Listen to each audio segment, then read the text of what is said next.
Good morning everyone and welcome to today's hospitality surgery. The session today is just about EPA dispensations. I'm not covering anything on the VTQ mitigation. So if you have logged in by mistake, please do feel free to log off.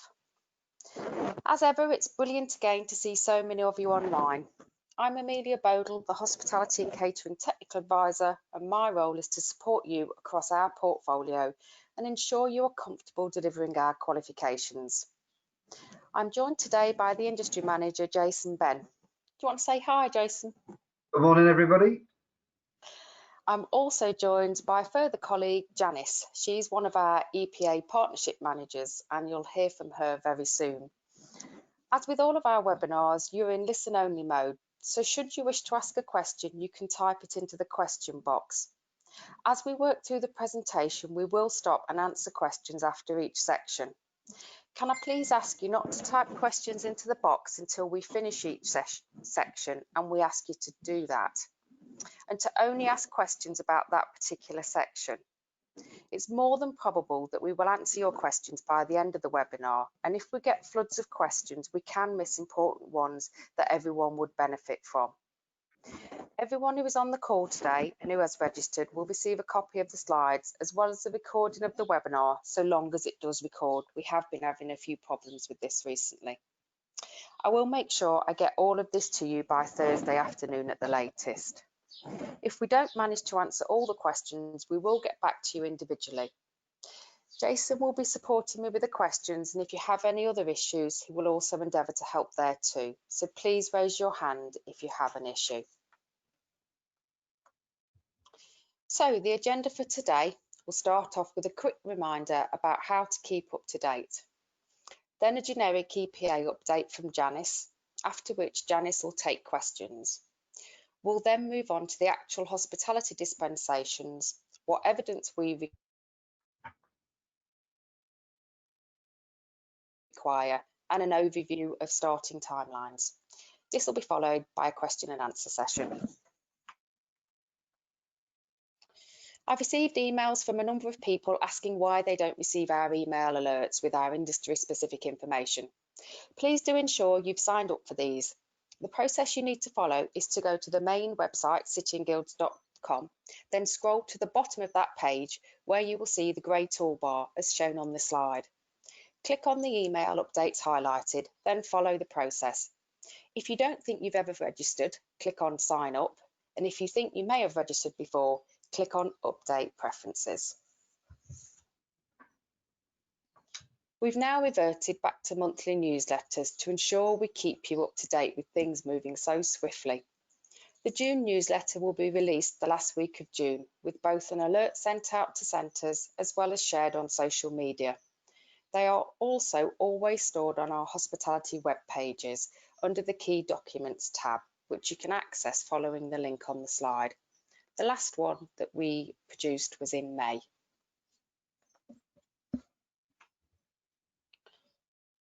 Okay, so I'm now going to hand over to Janice, who's going to take you through the sort of generic components of endpoint assessment. Thanks very much, Amelia. So really this morning I want to point to the direction of where you can find all the updates on the COVID-19 dispensations on our website. There's a very big section on COVID-19 and a specific section with regular question and answers for EPA Pacific. On there's updates on the functional skills, so please remember that at the moment there is no functional exams taking place. You should have submitted your learners and registered them by the 6th of June, and then obviously you should be submitting estimated grades. That doesn't stop you from booking endpoint assessments, as we will take that into account when you email the EPA email address. Obviously, there is also the endpoint assessment details in terms of the free resources, so don't forget about those as well. Obviously, for Gateway as well, please remember that now we do not have to have a wet signature from the employer or learner. You can use digital signatures and you can also do an email exemption of the example is shown on how you actually can do that and what wording needs to be in the email from the employer to ensure that this will be granted for Gateway. Obviously, they'll put a link in there for to get your extra guidance.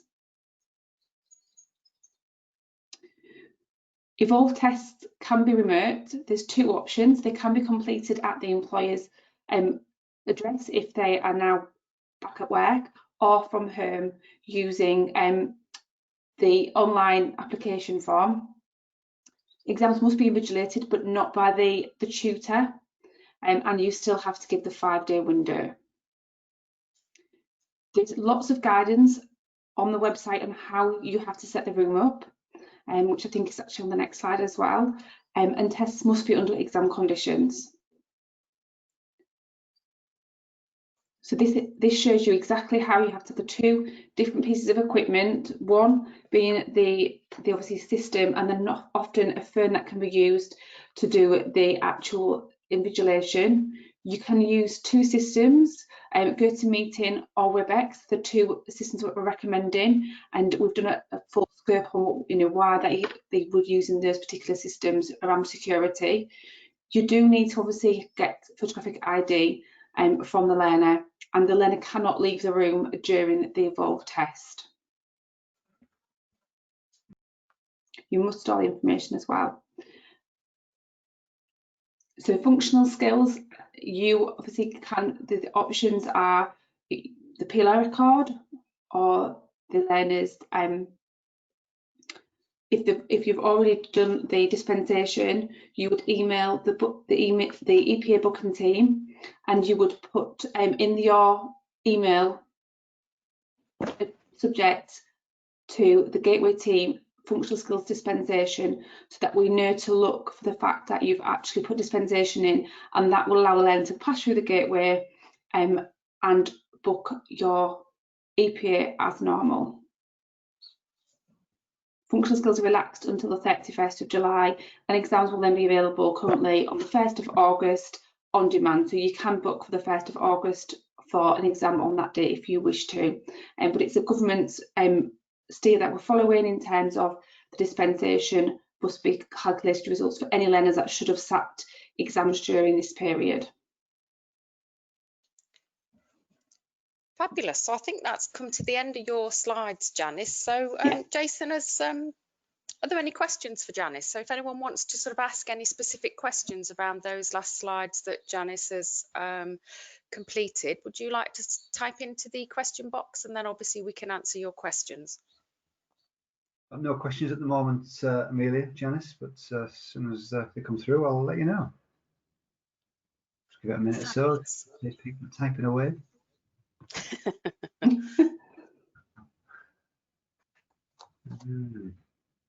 One's come through now. So can colleges, Janice, can colleges still deliver the Evolve tests?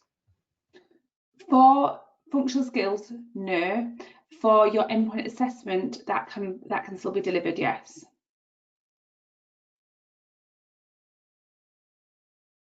Yeah, so I think it's just to sort of add to that, I think it's fair to say that, that some of the colleges have now gone back, and they are sort of getting learners back into college. So it may be that question was, is it okay to sort of carry on and deliver in the previous manner? And yes, absolutely, of course it is.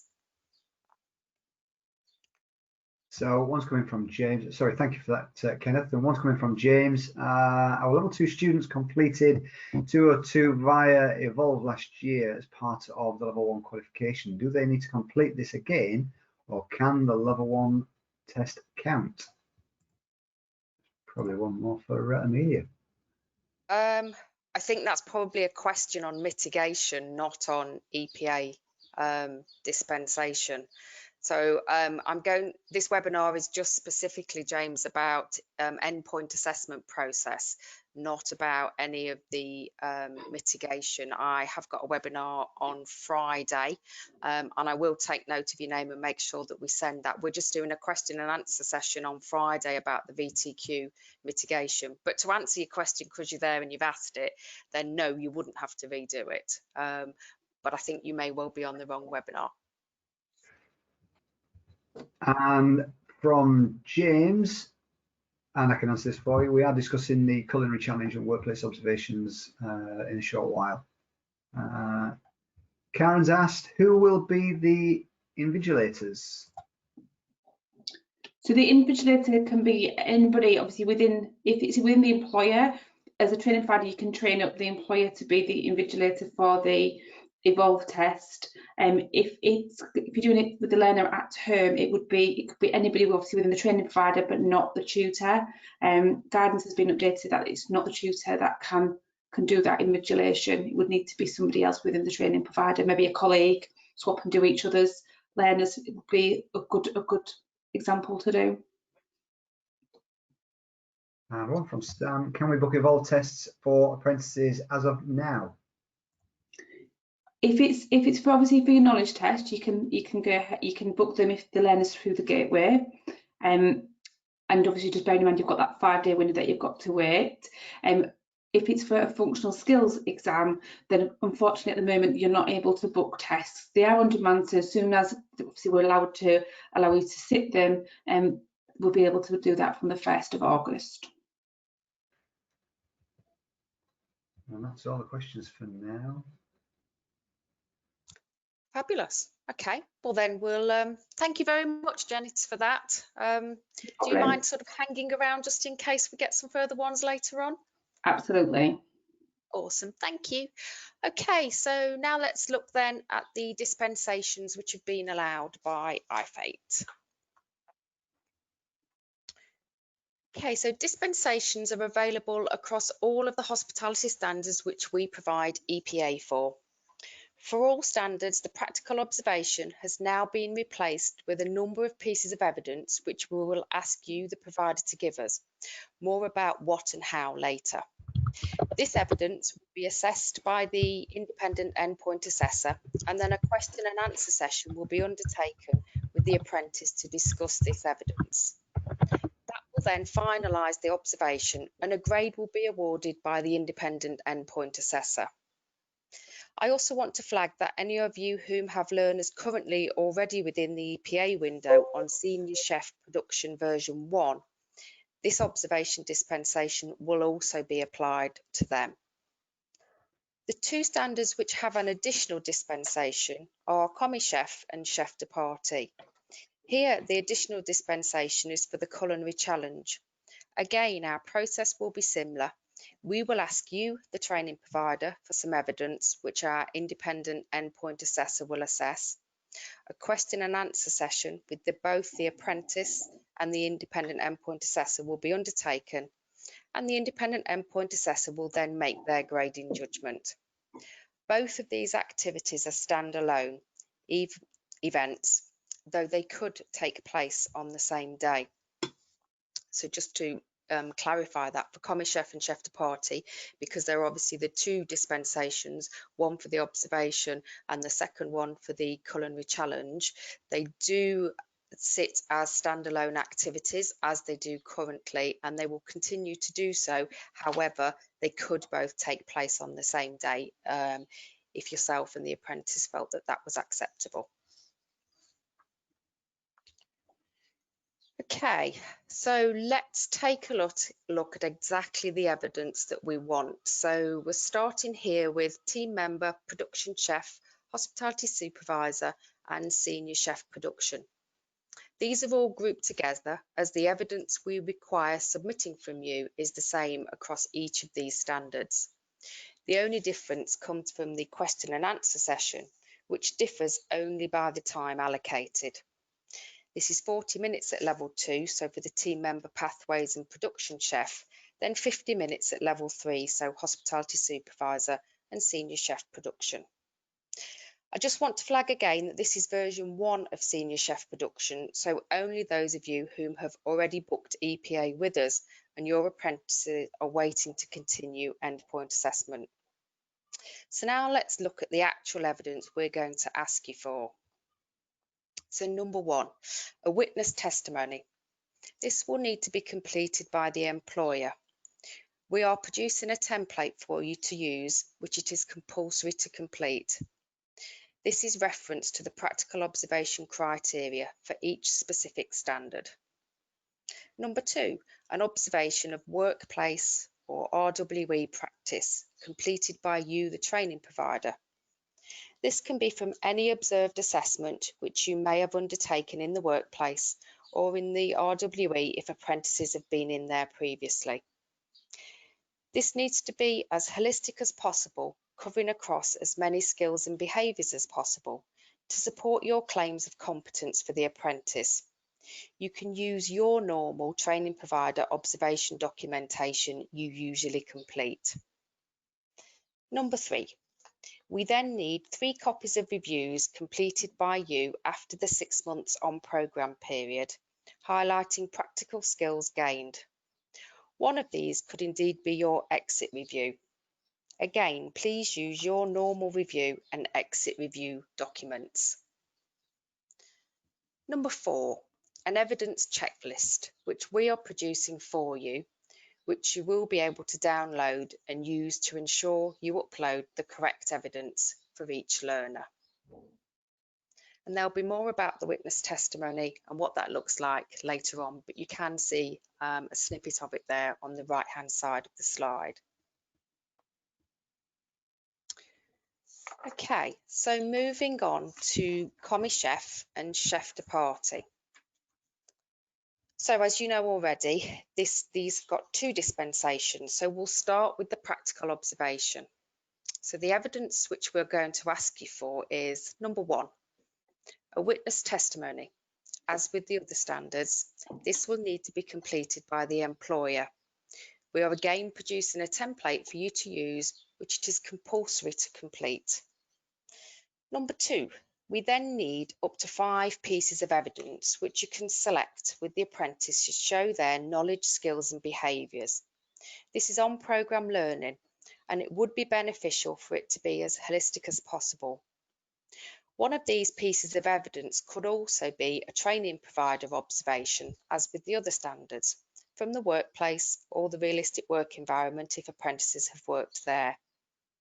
Don't send any additional recipe log evidence, as we have these already, so we can also consider these to view the apprentice's skills. Number 3, we then need 3 reviews completed by you after the 6 months on programme period, highlighting practical skills gained. One of these could indeed be your exit review. Again, please use your normal review and exit review documents. Number 4, an evidence checklist, which we are producing for you. You will be able to download and use it to ensure you upload the correct evidence for each learner. This evidence is required for both Commis Chef and Chef de Partie for the practical observation. The question and answer session, which then follows for Commis Chef, following the review of the evidence by the independent endpoint assessor, is 40 minutes, and for Chef de Partie, 50 minutes. So if we draw a line under the practical observation and now talk about the culinary challenge. For both Commis Chef and Chef de Partie, we need, number 1, evidence of the mock culinary challenge. This evidence needs to include the 2-course menu cooked for Commis Chef, along with the apprentice's time plan, allergen information, and any photos taken with feedback to the apprentice.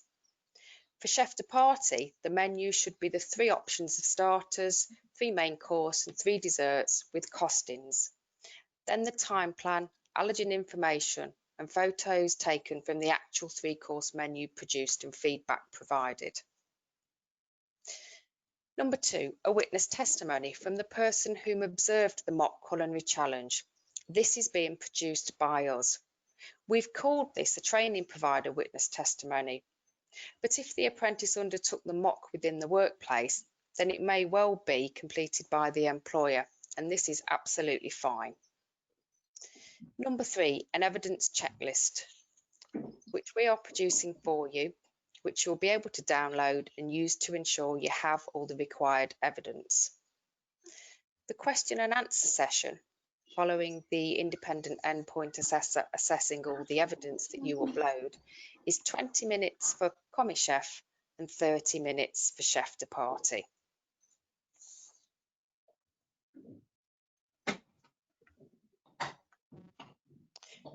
So let's look at the witness testimony in a little more detail.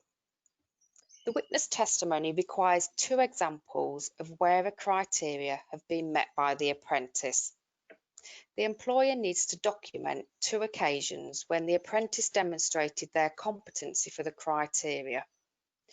The witness testimonies have been sectioned using the breakdown of the standards, e.g. business, people, kitchen operations, etc. They give the employer the opportunity to provide evidence of when the apprentice both demonstrated the pass as well as the distinction criteria, if indeed they did do this. There will be 1 witness testimony for each standard, as they are specific to the criteria. For hospitality supervisor and team member, there is a separate witness testimony for each pathway. Once completed, it will then need signing by the employer and the apprentice. It will be the role of the independent endpoint assessor to assess this witness testimony and decide if what the employer has written meets the criteria listed. It is possible to use the same examples in different sections by using the cross-reference section, though I appreciate this will need explaining to the employer. We clearly want the employer to give as much detail as possible to allow the apprentice to gain the best possible grade. I know this will very much mean you will be supporting your employers to do this and explaining the process to them.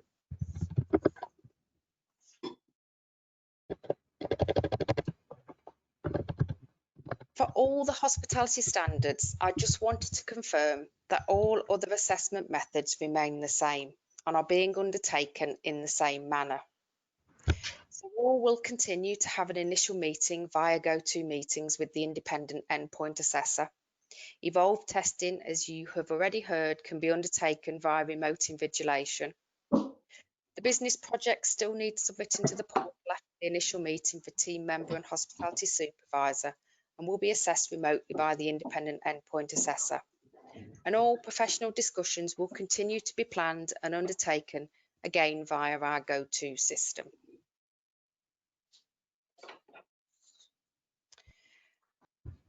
So over the next few weeks, the EPA team will start to make contact with all customers within the endpoint assessment window and in Gateway to recommence EPA activity. The EPA team will advise how they would like to receive the additional evidence for the dispensations that we've already talked about.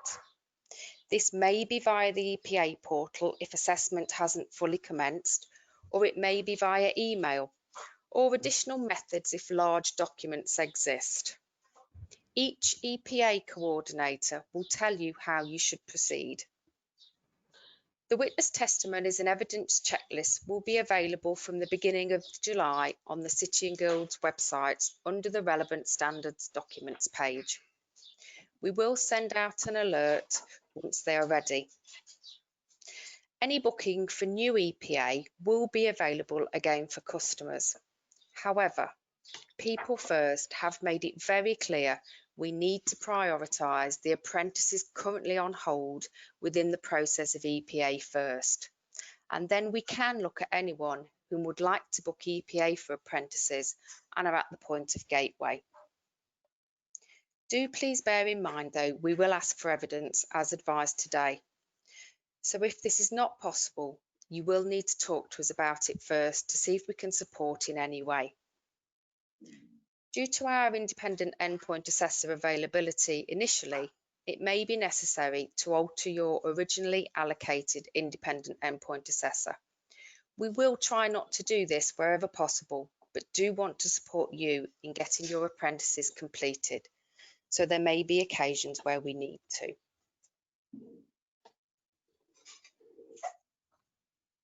We will of course provide you with further guidance after today. We're working on creating some short exemplars of some of the criteria for the witness testimonies so you can show some examples to your employers. We will then provide some voiced over presentations to confirm the evidence we require for easy access as a reminder. And we'll also in the next couple of weeks put on another webinar with a question and answer session to ensure everyone has the information they need to proceed with the dispensations. Okay, so time for questions. I'm sure we've got some questions now, haven't we, Jason? We have. They're starting to come through thick and fast now. So I'm going to start with one for Janice, if that's okay. Yeah. Okay. Through at the end. Can the apprentice take the Evolve test in college? Yes, if you obviously are back open and learners are coming in, yeah, there's no problem with setting how you would normally have set it and letting them come into the college and be vigilated in that environment. That's not a problem at all. Thank you very much. And I think all the rest are now coming through for Amelia at the moment. So we'll make a start, Amelia. I'll start with the easy ones, I think, for you. Okay, yep, no problems. Okay, so Karen has asked, they have a learner that needs to know if her project is suitable for her endpoint assessment. She is a level 3. Can we communicate with the EPA team to carry this out? So Karen, the EPA team will contact you.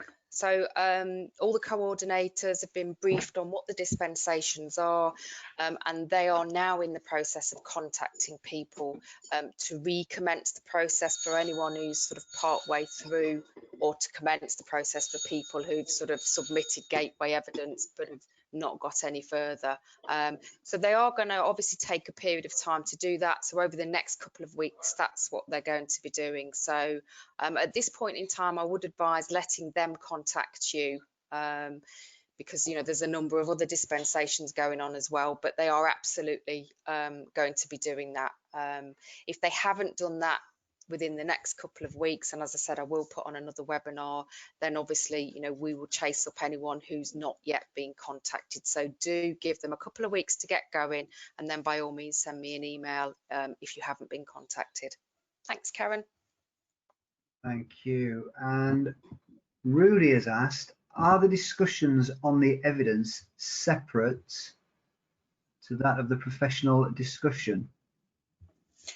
Hi, Rudy. Yes, they are. They sort of stand alone as individual assessments. So the practical observation, as I said, the independent endpoint assessor will review the evidence that you submit, and then they will book a question and answer session, which basically reviews the independent endpoint assessor will ask the apprentice some questions specifically about that evidence. And exactly the same then for the culinary challenge. So they are sort of standalone individual activities. So subsequently, if somebody still needs to do the sort of practical observation, culinary challenge and professional discussion, then they will still have 3 separate activities to do. Although, as I said, we could accumulate, though you might not want to do all 3 on one day. That might be a little bit too much, but certainly we could do sort of 2 on one day if that was something that you wanted to do. Thanks, Rudy. Thank you. I've got a couple of questions from Heidi. Hi, Heidi. I'm just going to ask one of them first, and I'll come back to the one that you sent prior to the webinar starting. So, first of all, what if the exit reviews are in college and paper-based and cannot at this time be accessed?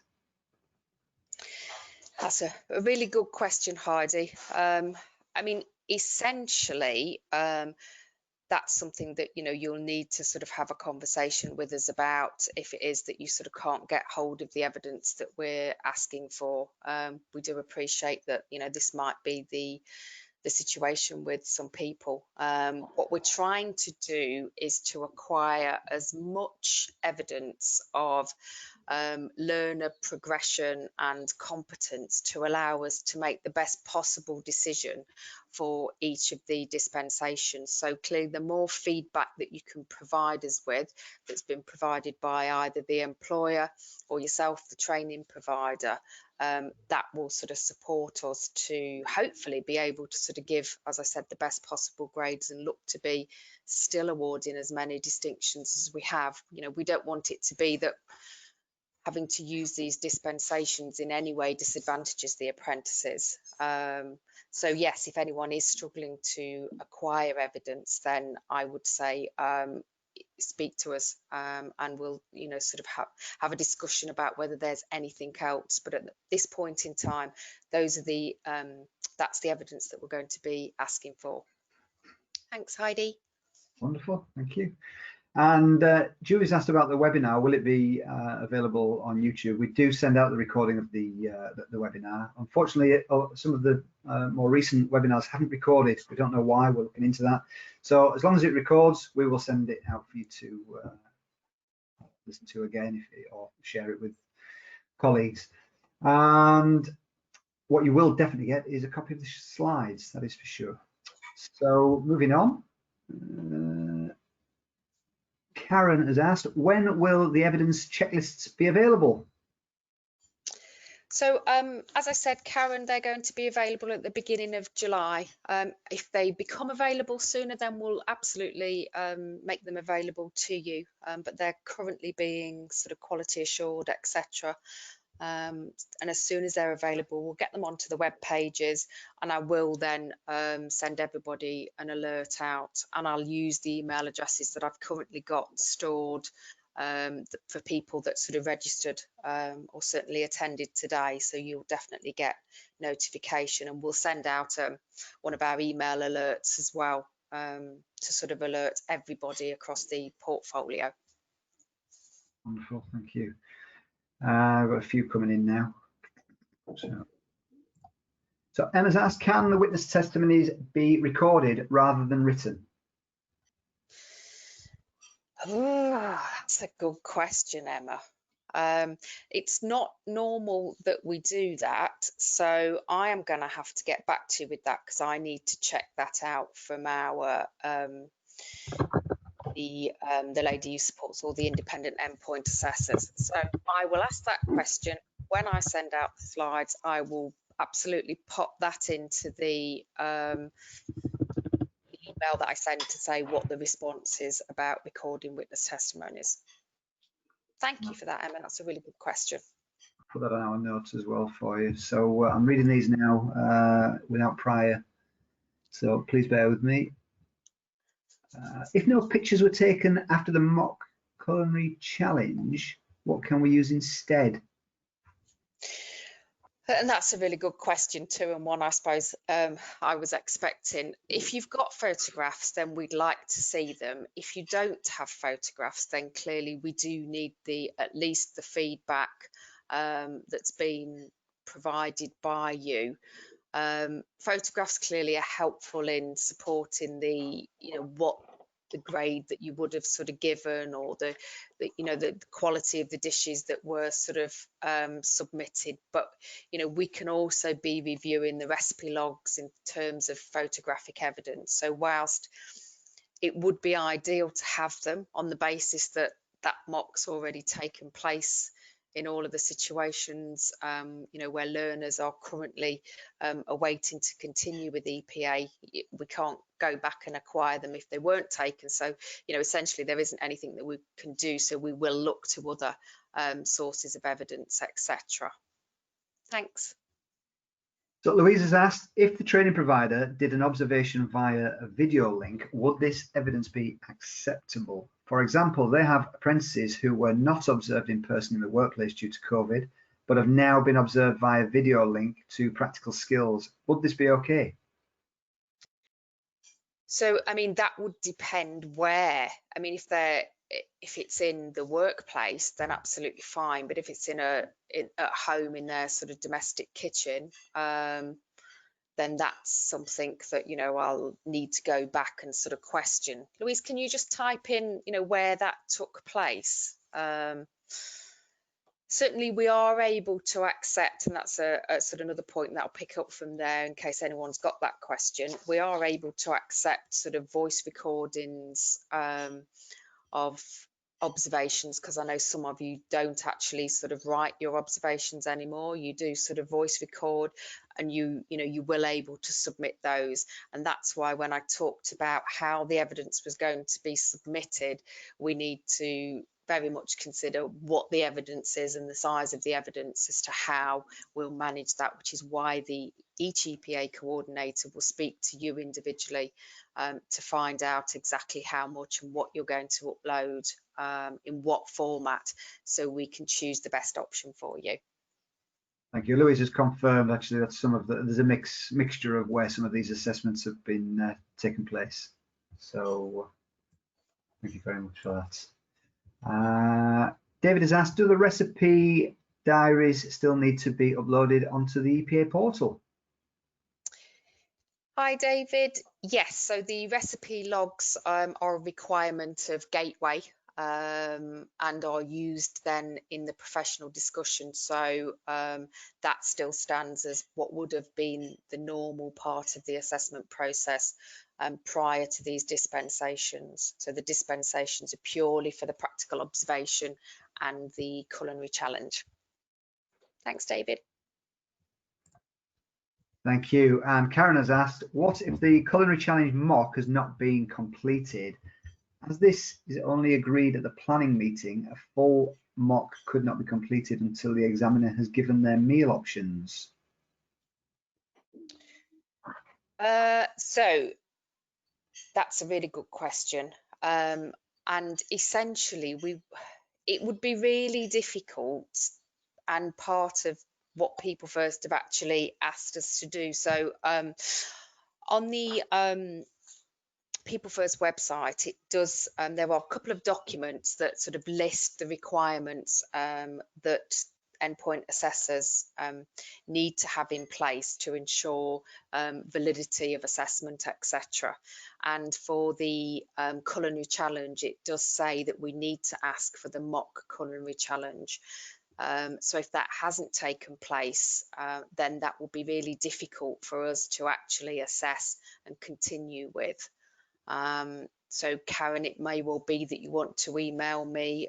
There may be, if you've done sort of part of it, or there may be something that we can do, but in essence, we do need evidence of something taking place, because otherwise there's just nothing for the independent endpoint assessor to assess, and no evidence to prove, you know, whether they would have passed or got a distinction, or indeed failed, I suppose, potentially. So we do need to still ensure that we are meeting the People First guidelines, and that was definitely something that they asked that we made sure that we acquired. Thanks, Karen. Thank you. So, Amelia, both Helen and Rudy at the same time have asked a very similar question around the desserts, and will the endpoint assessor be setting the desserts? So in terms of what's required for the mock, now Helen and Rudy, hi, and they're both from the same college as well, I believe. So that was good. If you both typed in at the same time, I'm impressed with that. Clearly, Probably eating cake. Clearly read each other's minds as well. So obviously, because you've not yet sort of submitted your apprentices through endpoint assessment, then I presume that's sort of why you're asking the question. No, in essence, because the expectation really was that the dispensations were put in place to support people who were currently sort of in the EPA window, and ones that, and then sort of looking at the odd few that did need to go through. So I think, you know, if you're yet to undertake a mock, which is perhaps what you're sort of suggesting, then you could sort of undertake that mock yourselves, and then use that as evidence. Thank you. Helen has asked, what happens if the students do not have the technology, such as a laptop with a camera? How would the PD happen? So, so the professional discussion tends to happen via our go-to meetings, and you can access that via your phone as well. So it doesn't just have to be on a laptop. So it's a similar sort of system to this, and it's just the sort of alternative, just meetings as opposed to sort of webinar. So you can access it via phone. Thanks, Helen. Guess your postman's just arrived. Sorry, who's arrived? I guess the postman's just arrived. Yeah, sorry, that was my house. Yes, absolutely. I think. Okay, Suzanne, she's asked, it's from York College, she's asked, can the dispensation form and the evidence be completed with an electronically signed signature? So in terms of electronic signatures, because we're sort of allowing them in terms of sort of gateway, then yes, we'll be able to sort of do that. But I will get sort of further clarity for you on exactly what that looks like, Suzanne. But I'm on in the basis that you're not likely to sort of come into contact with employers or apprentices, then yes, it will be no doubt via sort of an email confirmation, but I will get clarity on exactly what that looks like for you. And Janine has asked a question around the use of a mock culinary challenge. Even though they didn't receive the desserts, can the dessert choice for Commis chef, can they use that mock? Yes, absolutely. That was a nice, easy answer. It was, wasn't it? Here's a good one for you. David has asked the question about how long is this dispensation going to last for?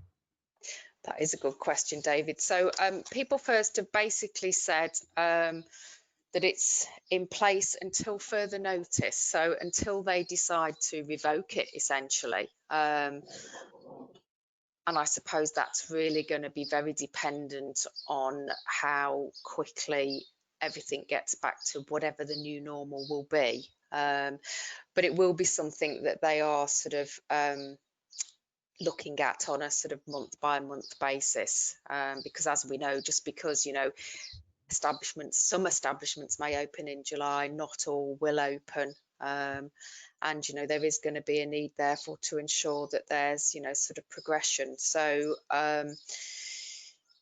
yes, we'll sort of keep you up to date with that. It just literally does say until further notice, so we'll And just I think and I think the important thing is that you yourselves keep People First communicated to with regards to the challenges that you're still having, to give them some support in making them decisions on when this should end.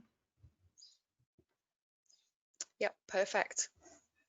Helen, good morning, Helen. She's asked, signatures required for witness testimonies for the employer and apprentice. Will an email from the employer and apprentice be sufficient? So hopefully yes, Helen, but as that's the sort of same question asked by Suzanne, I'll get clarity on that for you. But I can't see any other way around it really. And in this sort of current climate, but I'll add that one. So a couple of sort of FAQs to add to the email that I send out to everybody with these slides. Another question from Heidi. Will there be any guidance for the apprentices regarding the question and answer session from People First? Apprentices are asking for what the content will be. Will it be from the EPA plan?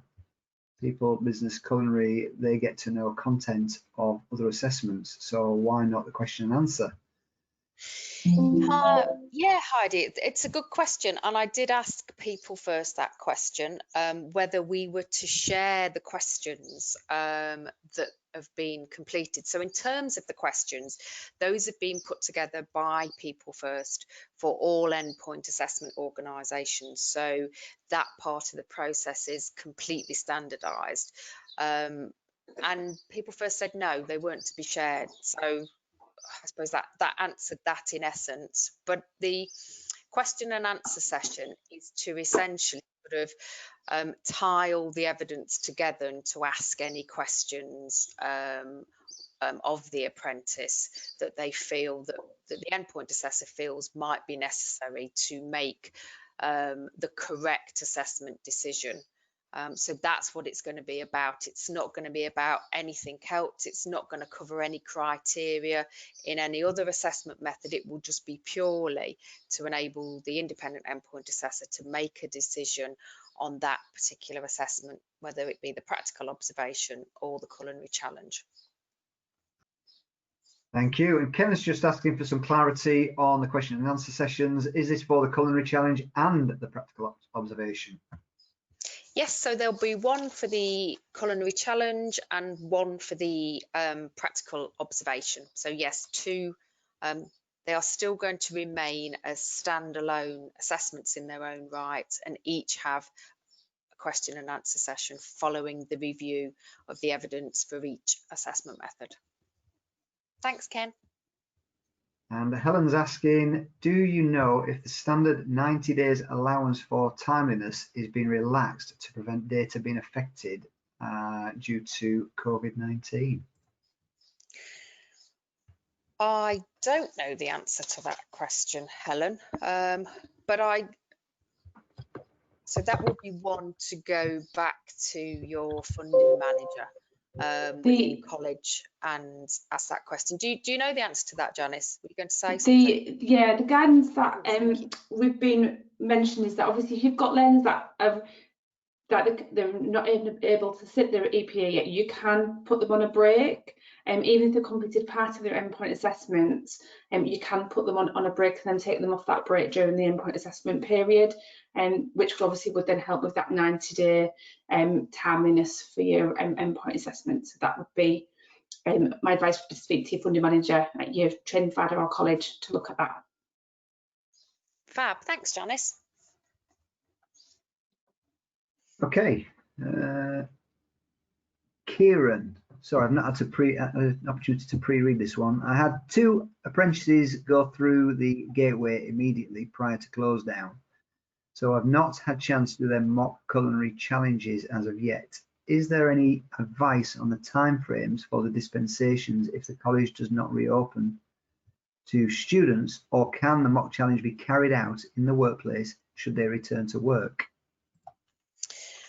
So timelines on dispensation, as we already answered for David, is sort of, currently there is no sort of guidance. It's until they decide not to, Kieran. But yes, and actually some people do. We've certainly got providers where the culinary challenge does take place, or the mock culinary challenge does take place in the workplace with the actual employer. Hence why when I was talking about the witness testimonies, although we've called it a training provider witness testimony, it may well be that it is the employer that does it, because it may well be that they're the ones that observe the culinary challenge. So that would be absolutely fine for that to happen. Thanks, Kieran. Good question. And Lee's asking, where did you say that the witness testimony criteria can be found for the employers to work from? So we are producing the witness testimonies, and they will already have all the criteria on. So it'll just be down to the actual employer to complete I'm just going to click back, sorry for people's eyes, but then at least you can see. So you can see in the example there, the criteria are already sort of input, and then the employer will give an example 1 and then an example 2. And obviously those boxes are sort of free flow, so that they can be sort of typed in. So they can absolutely be sort of typed into, or indeed, if they wanted to print them out, handwrite them, and then scan them and upload them, then that could happen. But I'd sort of advise that they're being sort of typed into, for ease for everybody really. And we'll release those as soon as they're sort of available, but definitely it'll be by the beginning of July. Thanks, Lee. Thank you. And Karen, an interesting point. Is there a concern that the skill of the assessor in putting together the evidence will have more effect on the outcomes rather than the learner's actual practical performance? Hi, Karen. It's a good point, absolutely. And I think that's why we've asked for the variety of evidence that we've asked for, because we want it to be an unbiased decision, if you will, by the independent endpoint assessor, as it would have been, if they were sort of observing them in the workplace, if it was for the practical observation that we were talking about. Now, clearly, if it is that, you don't want the apprentice, or the apprentice doesn't want to go through the dispensation, that they would rather wait and have it occur, you know, sort of face to face when indeed that can happen, then, you know, that's absolutely fine. And then as Janice suggests, then what you would do is, obviously, if they're on a learning break, you would leave them on a learning break until that could take place. So I suppose that raises another sort of point that, you know, they don't have to use the dispensation. It doesn't have to happen. If there are people that don't want it to happen in this way, then it doesn't have to happen. It's there, though, to try and sort of support with any apprentices that want to get completed and that are then want to move on to perhaps, you know, the next level, or to sort of move on, hopefully, into, you know, sort of higher level employment when that possibility is available. So yes, I think that's why we've asked for such a rounded number of pieces of evidence to allow us to make that judgment in an as unbiased way as possible. Thanks, Karen. Thank you. Another one from Heidi. Do we do have the exit reviews electronically? Oh no, sorry, I don't know what that is. Sorry, it's my fault for not reading it in advance. That's a response to the question earlier on. Thank you for that, Heidi. Julia has asked, does it have to be an exit review, or can it be 3 reviews for on program? Yes, it absolutely can be 3 reviews for on program. I was just giving you an example of the fact that you could use the exit review if the exit review had feedback that was, you know, sort of useful to the process. But if it doesn't, or you know it wasn't completed in sufficient detail, then absolutely you can use 3 on program.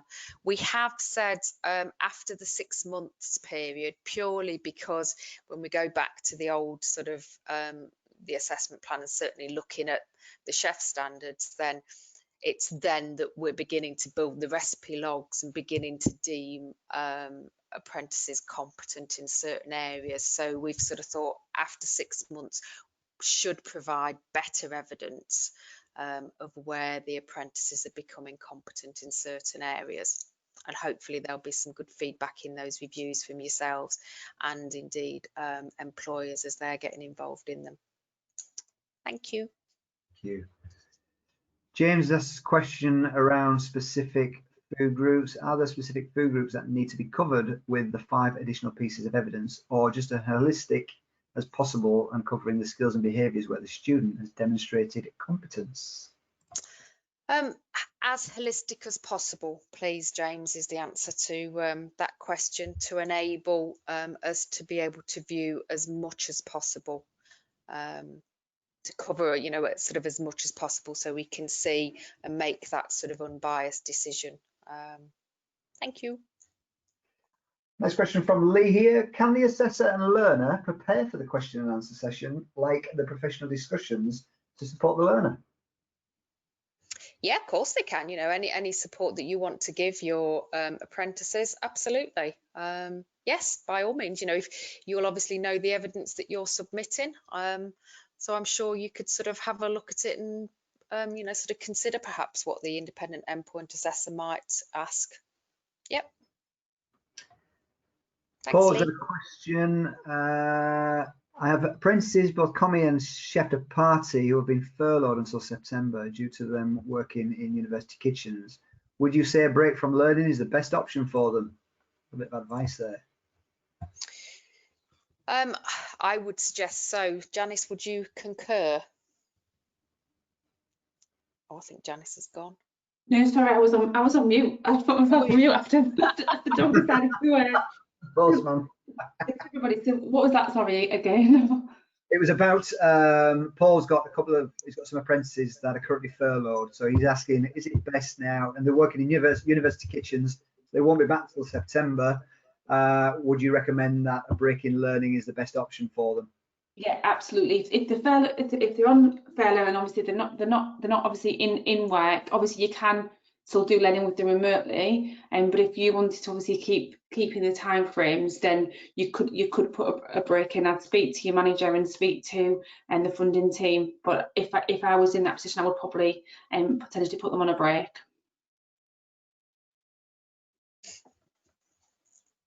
Thanks, Paul. Thank you. I've just got a few comments. I'm just trying to go through to see which are questions and which are comments now. Sorry. David's asked here, will the employer send will the employer send straight back to City and Guilds or given back to the provider to submit to City and Guilds? So we'll be asking you to sort of collate all the information, David, and then obviously submit the whole lot in one go, just to sort of save lots of emails backwards and forwards, really. If it is email that we ask you to submit via, and indeed if it was the EPA portal, then it would only be yourself that had access to that, so you'd need to sort of get that back from the employer. So yourself, please. And apologies, that's sort of, you know, I suppose more onerous for yourselves, really. And I do appreciate that witness testimonies and asking employers to do it isn't ideal, but it's one of the things that, you know, we have to sort of ask you to do. Hence why there may be some that, you know, actually some people don't want to sort of use the dispensation, really. Thanks, David. Thank you. And David, you did sort of correct yourself there. My apologies, I didn't see it underneath. So Suzanne, I think we've already covered this one. It's around photos for the mock culinary challenge. Do they need to be submitted? As possibly not got them. What do we need to do? I'm sure you've already covered that one, haven't you, Amelia? On? Yeah, absolutely. If, you know, we want them wherever possible. So, you know, that is the ideal solution. If they weren't taken, then clearly, you know, we can't have them. And, you know, probably then the endpoint assessor will be reviewing more photographs in the recipe log. So then we'd need to have some, you know, sort of decent sort of photographs in there, etc. But, you know, in essence, if you don't have them, then, you know, we'll need all the other evidence to sort of prove that that did take place, and, you know, the sort of timings and grading, etc., that would have been given. Thanks, Suzanne. Thank you.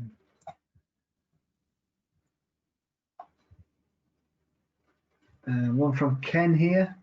Could you please clarify that when submitting a recipe log evidence for Gateway, if the group range states 2, this is enough as long as they have as the required prep and cooking methods are covered? So Ken, you need to use the evidence reference sheet, and you need to have a look in the endpoint assessment pack in the appendix that tells you exactly how many of each. So excuse me, you do need to make sure that you cover the number of preparation, cook and finish methods required for each of the food groups, because that absolutely will be checked by the independent endpoint assessor. So those minimum requirements do need to be met in the recipe logs. Thank you. And Karen's asked, can you use the task books from the learner manual as evidence for knowledge, behaviour and skills? This is from Karen. Hi, Karen. Yes, absolutely, you can do that. And I think, you know, that was perhaps one of the things that people were thinking that you might want to use, that the endpoint assessors were thinking you might want to use. So you could do that, although obviously not everybody actually does use those task books. So that's why we've left it at up to 5 pieces of evidence, because people are using different things. But yes, you can use those. Thank you. Dawn has asked, when a learner returns to work, can we do a video of the mocks, as we are worried that we may not be able to go in at first? You can do, absolutely. But if they're going to work, then you could get the employer to do that for you, complete the witness testimony, take the photographs, provide you with the feedback, etc. So you don't necessarily have to do that. But you could do if that's what you sort of wanted to, although we're then talking about quite massive pieces of video to sort of to get to us, and that might cause problems in terms of how we can access that. We have got a variety of options for larger pieces of evidence. I suppose video would be our last choice, really, because it does mean that, you know, we've then got to sort of work around getting things. So there would be nothing wrong with the employer completing that for you. Thank you. Thank you. And Janine, she's got a student who went through Gateway just prior to COVID. When will he receive the phone call? So within the next couple of weeks, Janine. Thank you. Andrew, if the official culinary challenge dishes have not been practiced, can we use evidence from prior practical assessments completed prior to the Gateway being triggered?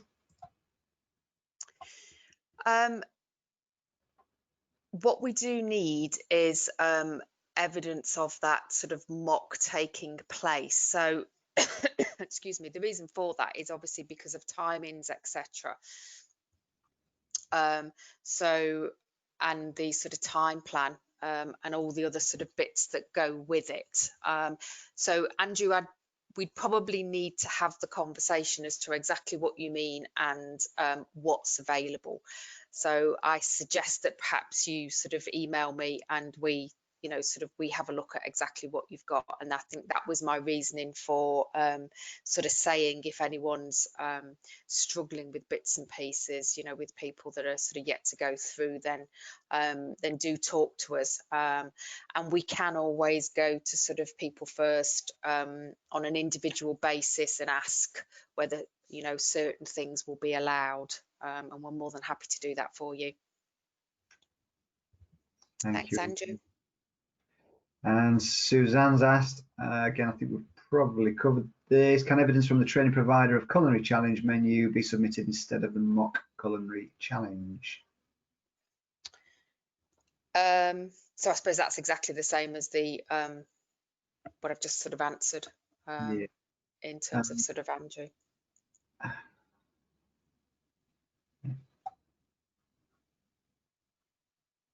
Helen has asked if an apprentice, sorry, I'm struggling to comprehend that one. If an apprentice, Helen, can I just ask you to rewrite that one for me? I think it's just a little bit confusing. I'll go move on to the next one. Janine has asked, when will the final professional discussions continue? Sorry, when will the professional discussions continue? Final professional discussions. So they will sort of start to take place in July. So, we'll start with the sort of documents being made available, etc. Unless that's all that's left. If it is that's all that's left, Janine, then once you are contacted by the endpoint assessment team, then they'll start to book those in for you. So if that's literally the only thing, then they'll sort of get that moving for you pretty swiftly. Thanks, Janine. Thank you. David, for the practical observation, how will the IEPA know what to ask the apprentice as he's not seeing them at work? So those questions have already been written by People First, David. So we have a number of questions that we've been asked to ask that all endpoint assessment organisations have been issued by People First. So those will be the questions that we'll be asking. Thank you. And Louise has asked, regarding the criteria for the practical observation, are we to go off the standard assessment methods that have been identified on People First? I'm not sure what I mean by that. The criteria for the practical observation, are we to go off the standard assessment methods that have been identified on People First? Louise, maybe just provide us a little bit of clarity. We'll pick that one up again at the end.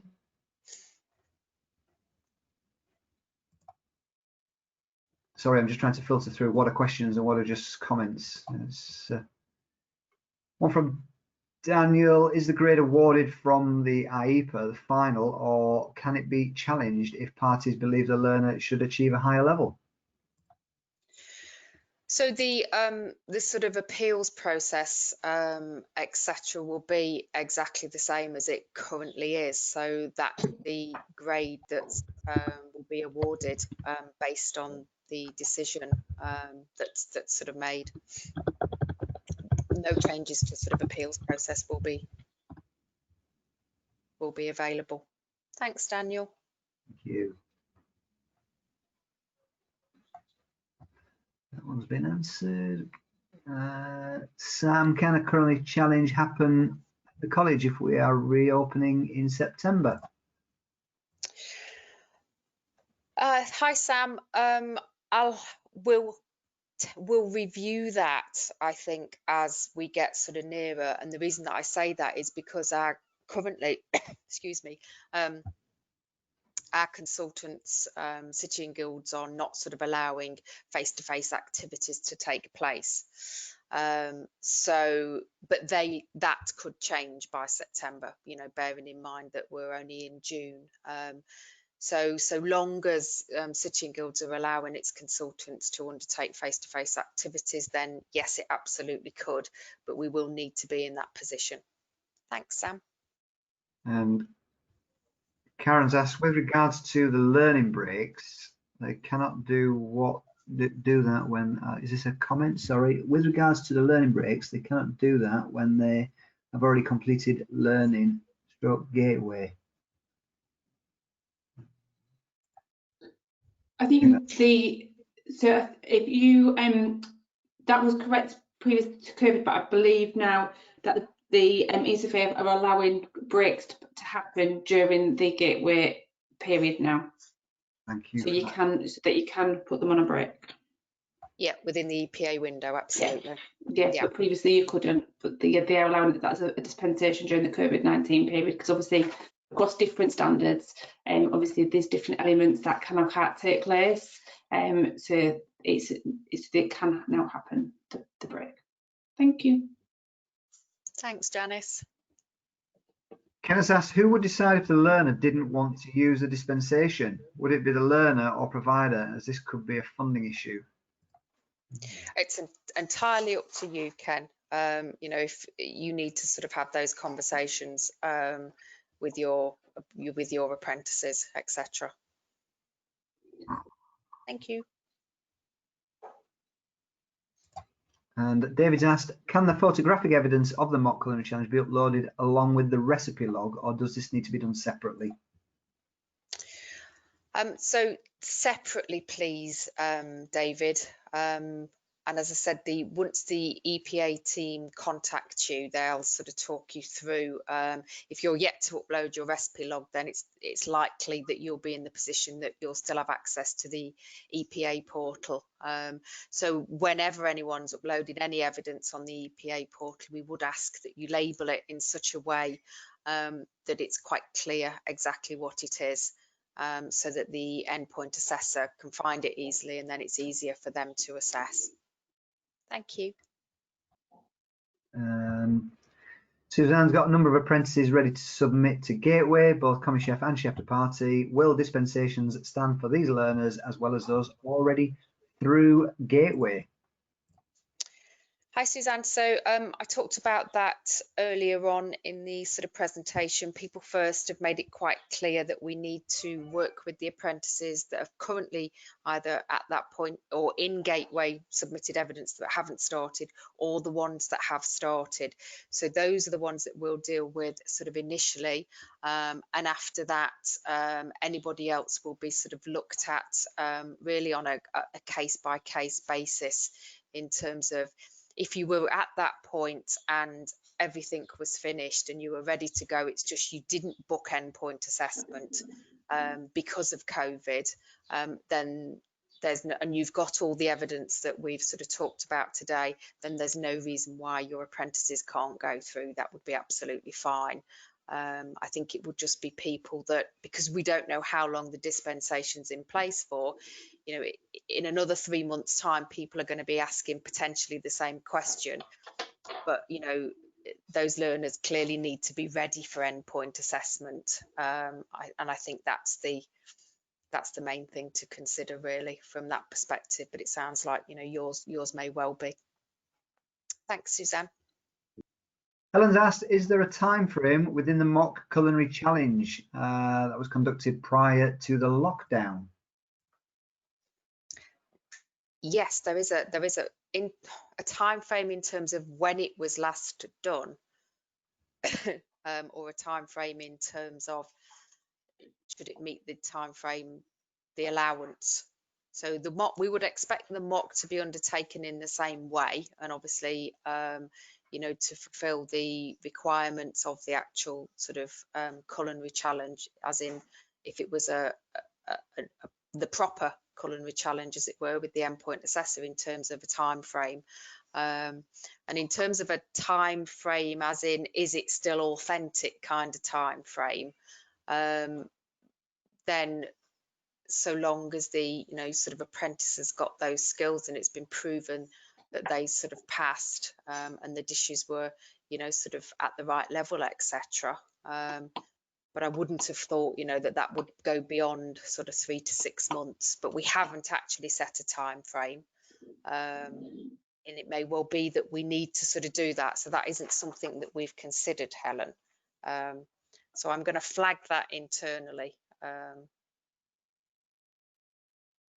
so that I can perhaps then give sort of some more clarity on that. Thank you. Sorry, I'm just writing that one down. Thank you. And Rudy's asked about the initial meeting. Will this still be conducted with the employer and apprentice as well as the training provider? If it is, how will that work? Hi, Rudy. So it's normal that the initial meeting takes place remotely via GoToMeetings, which, as I said, is sort of similar to this sort of platform. So everyone can sort of still be invited. It isn't normal that the training provider attends. It's normally with the apprentice and the employer. So again, we're going to have to look at that again on a case-by-case basis, because no doubt I'm going to be contacted by people saying that apprentices no longer have their employers, etc., but they're ready for endpoint assessment, and clearly people first don't want to disadvantage anyone that might be in that position. So then it might not be possible for the employer to participate. So we will look at those on an individual basis. Thank you. Sorry, just bear with me. I'm just looking for, Kieran's asked me to just recover his question because his sound cut out, but obviously the question is somewhere else. So I'm going to have to come back to that one, Kieran, if I can, because I need to try and find that original question. So we'll move on to Cindy. Kieran, I've made a note. Sorry, Jason. I've made a note, Kieran. If not, then I'll email you directly. Thank you, because as people write questions as well, my page jumps and it makes it very difficult. So you're reading it, you get halfway through and it jumps. So Cindy has asked, can the witness testimony be completed by a senior member of the staff instead of the head chef or employer, especially if they are the main mentor and can give better information? Yes, absolutely. Yes. Perfect. And Terry has asked, can a learner who wasn't in EPA prior to lockdown be part of dispensations? We've already answered this one, haven't we? We've gone through that one. Yeah, absolutely. Thanks, Terry. Just reading them live now because I can't get ahead of them. How can the old evidence be for the mock? So how old? Oh, we've already covered that one.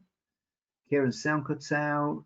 So Helen's asked, so if an apprentice has had their initial call with the endpoint assessor before Codif, would this need to happen again? Good question.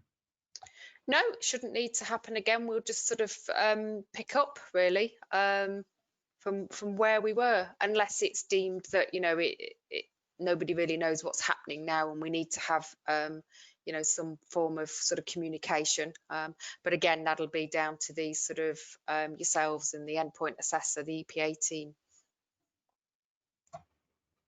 Perfect. And one from Helen.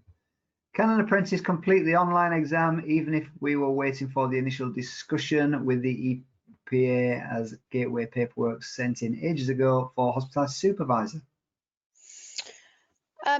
Helen, you can only complete the Evolve exam if Gateway's been accepted.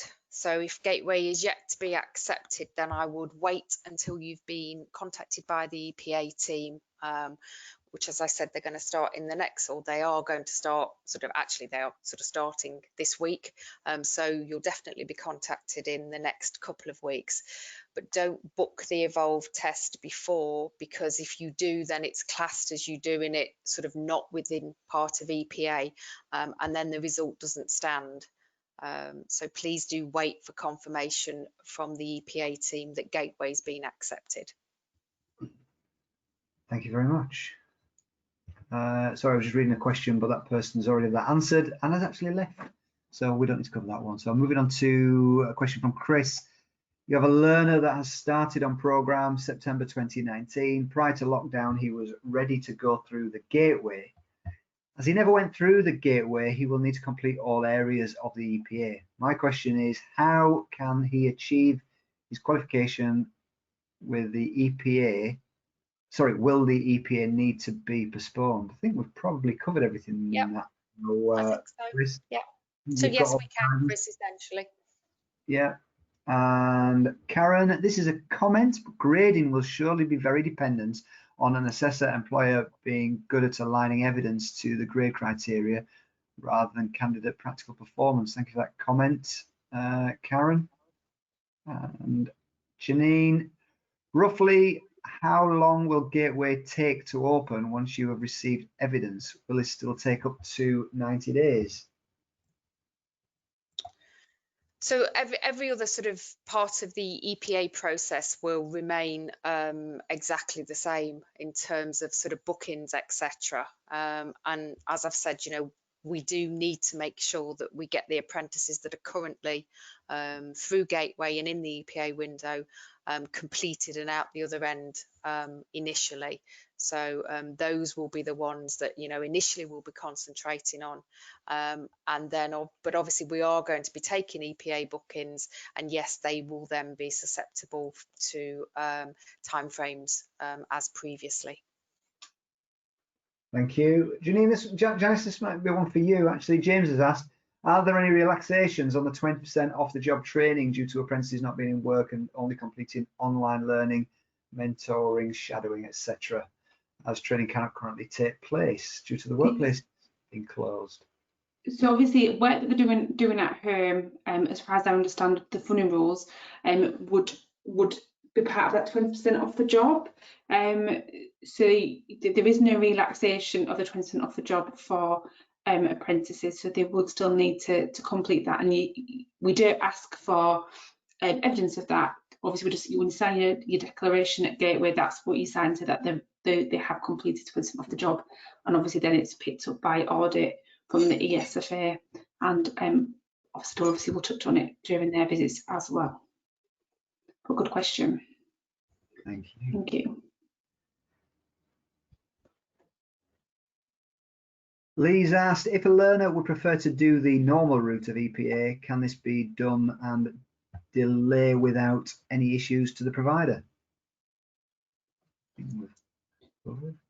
Yes, I think, and Janice pointed out that they can be put on a period of learning, period of break. Thank you, Janice. It's all right. So yeah, you can put them on a break. That's absolutely fine. Obviously, we will, as soon as we can safely get out to do observations, we will aim to do that. So this obviously is allowing learners to still progress during the COVID-19 period, but you would have to obviously look at the individual learner and the employer and liaise together as a triangle to decide which is the best route for your particular learner. And if they're not in learning and they're not doing endpoint assessment, then I would look at putting them on a break to keep obviously all your time frames working correctly. And Alan's asked when, sorry, I jumped in there. Thanks, Janice. Thank you, Dennis. Alan's asked, when can we start to book new endpoint assessments? Yeah, so already answered that one, so you can start to do that now. Absolutely. And I think that is pretty much everything. Oh, Andrew's asked, can we expand on the types of evidence required for the workplace observation? So in terms of the 5 pieces of evidence, so it's essentially sort of on-program learning. So anything that you might have done with the apprentices that will cover across the skills and behaviours. So what we're trying to get from the evidence is the skills and behaviours and the level of those that have been achieved by the apprentice on their journey, essentially. So you can use the apprenticeship training manuals, or if you've carried out any practical observations of practice, you can use those, or if there's anything that you specifically set in terms of work for them to do, or sort of if they've been observed by sort of other people. So pretty much something to prove then their skills and behaviours. And as I said, you know, up to 5 pieces, so no more than 5 pieces. And if you know you've got 2 that are lovely, then you know, upload 2. That's absolutely fine, but definitely no more than 5. I hope that helps a little. And I think what I'll do is when I sort of do my next sort of webinar in a few weeks, then I'll sort of try and expand a little bit more on that, or when I do my voiced over presentations, I'll sort of try and expand a little bit more on what those pieces could look like. But hopefully, you know, apprenticeship training manual, performance observations, etc., those types of things is what we're looking for. Wonderful. I think we're pretty much at the end of the questions. There's quite a lot of thanks coming in and the likes, which we appreciate. Thank you very much. Thank you to both Amelia and Janice for their support and answering all these questions. It's been fantastic. Thank you very much. Brilliant. And if just in case sort of Kieran is still there, we will get that answer to Kieran so that you've sort of got it. As Jason said, it's quite difficult to sort of scroll back through everything and find it because your question box is quite small. Okay, so yeah, thanks to everybody for attending today's webinar and for your, you know, your time and your thanks. We will be sending out the slides. Hopefully the recording will work. I'll also be sending out a link to a short survey, just 5 questions please, if I can ask you to complete that. It's essentially really asking you whether you found today useful and what support you think that you need in the future, because any suggestions that people come up with, then clearly we can look at and try and implement those for you to make this dispensation process as easy as possible. So that'll just literally take you 5 minutes, and I would appreciate that. So just really left to wish you a lovely rest of the day. Please stay safe and do take care. Many thanks. Thank you. Thanks, Janice. Thanks, Jason. Thanks all. Bye-bye.